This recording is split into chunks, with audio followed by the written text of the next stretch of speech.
মিথ্যা কথা বলার কারণে আপনার এই দুনিয়ার মধ্যে 5টি ভয়ঙ্কর রোগ হবে, যা আপনি জানলে অবাক হয়ে যাবেন। 5টা ভয়ঙ্কর রোগ হবে এই দুনিয়ার মধ্যে যদি আপনি মিথ্যা কথা বলেন। 5টা রোগ হবে।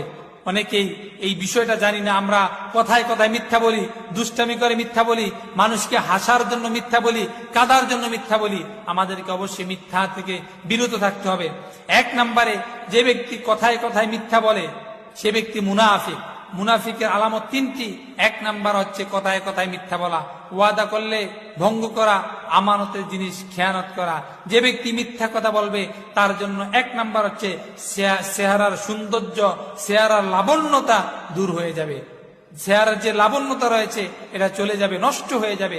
আজকে অনেক সময় দেখা যায় অনেক মানুষ নামাজ পড়ে কিন্তু মিথ্যা কথা বলে, নামাজ পড়ে সুদ খায়, নামাজ পড়ে হারাম খায়। এরকম মিথ্যা কথার কারণে